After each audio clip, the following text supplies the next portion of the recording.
man? Is it the power in his hands? Is it his quest for glory? Give it all you got to fight to the top, so we can know your story. Now you're a man, a man, man, man. Now you're a man, a mounty, mounty, man, a man, man, man. You are now a man, you're a man. Now you're a man.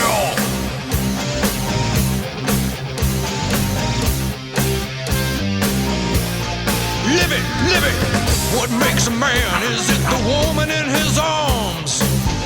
Just 'cause she has big titties? Or is it the way he fights every day? No, it's probably the titties.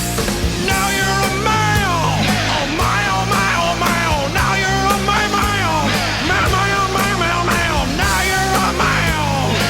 M-A-N, man, man, man, man, man. Now you're a man.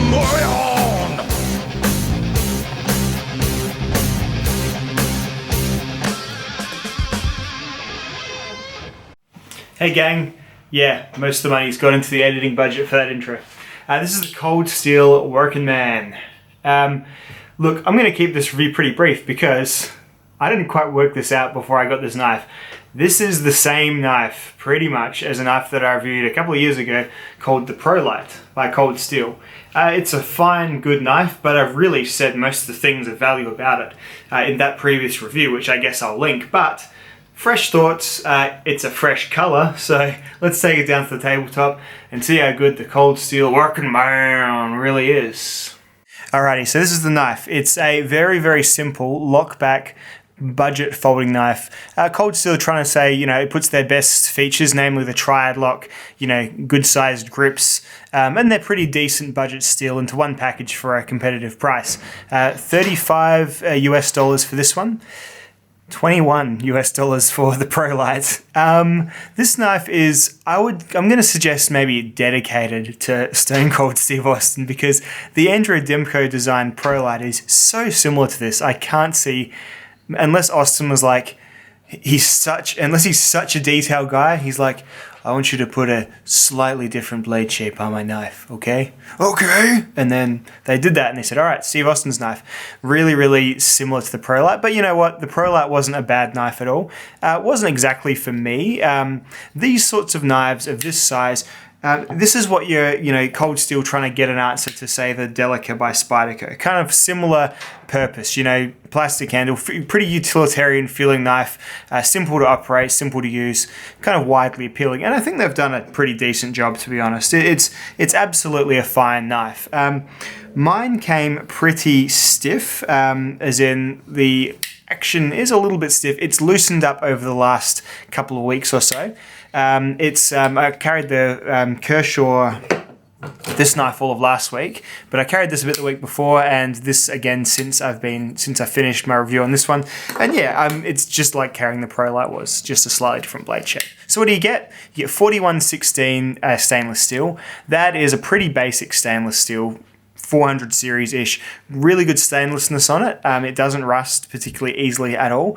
And it takes a really, really sharp edge. This came very, very sharp. I've heard mixed opinions on this. Hey, if you want to see a much better review than this one on this knife, check out Jack Farmboy's review. I'll link that below as well, because he does a much better job. As soon as I got this, I'm like, oh, it's a ProLite. Probably would have noticed that if I'd watched any other reviews, because then sure enough, the also very fine YouTube reviewer Jimmy Slash has a review or a comparison between this and the ProLite, and it is like $15 more than the ProLite because it says Steve Austin on it. But let's be real here. Objectively speaking, it's still just the same fine knife. So 4116, subtly hollow ground into a really thin behind the edge, good slicing blade. I'm really happy with how the blade performs. Handle is just GRN, like glass reinforced nylon. That's what all the description sites say. It doesn't have any liners. It just feels very plasticky. This knife I got it the same day, and I handed it to a few people at work. I got it the same day as the Kershaw. I got it the same day as the Kershaw Atmos. And everyone was like, oh, this knife just feels cheap. And that's just non-knife people. They don't quite, these are probably exactly the same cost point to make as well as to buy, really. They are here. This is $49 here. This was the same Australian dollars are worth a little less than American dollars, so that's why.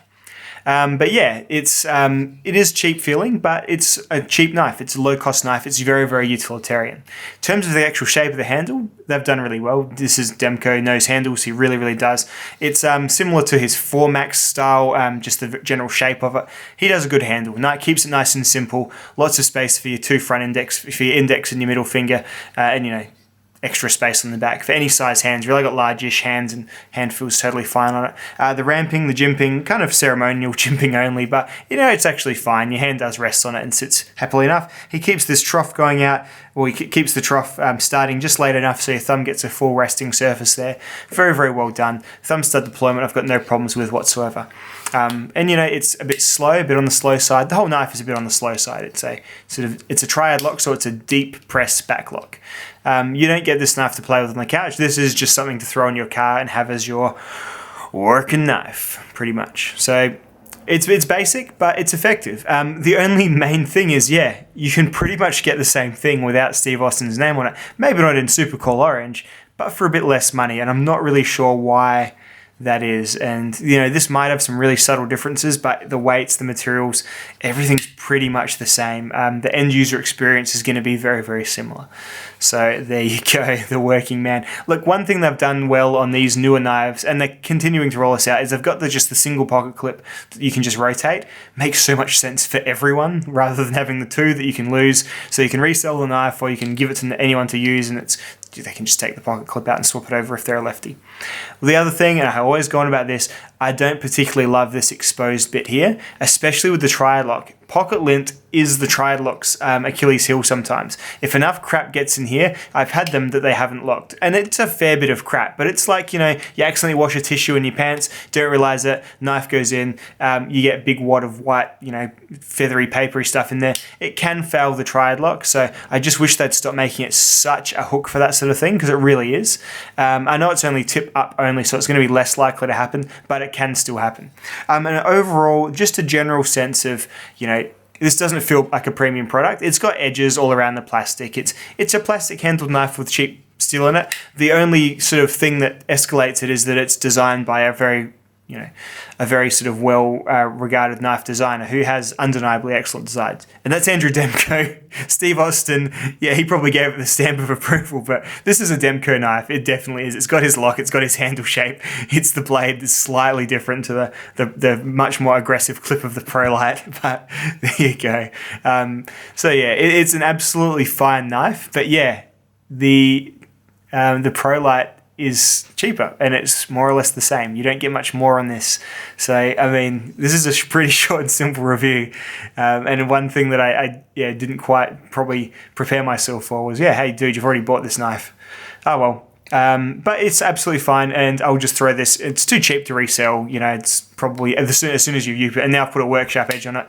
As soon as I've used it, it's worth nothing. Just on that, factory edge on this one, did my rope cut test with it. It got to 50 cuts, and then it no longer did the slicing paper. I'll just be rolling footage of that, obviously, on the screen right now. That's about in line with what most factory edges will do.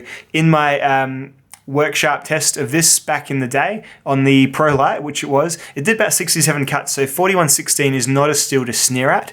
It's really, really quite good. I actually like it better than lots of the CR steels and the MOV steels and that sort of thing. It's actually quite a fine steel. I was wrong too. I initially balked at it because they switched from AUS 8 to this. It's actually the same as, if not a bit better than AUS 8, just in my limited, single knife nerd testing. So that's my thoughts on this knife. Keeping it short and simple. Hope you enjoyed that silly intro. I don't mean to offend anyone, but geez. Just this whole, the wrestler, working man, this is a dude knife. I think only steel will are winning at the MAYRN Olympics in advertising lately over cold steel. So anyway, thanks for watching, dudes. I'll catch you all in the next one. Bye now.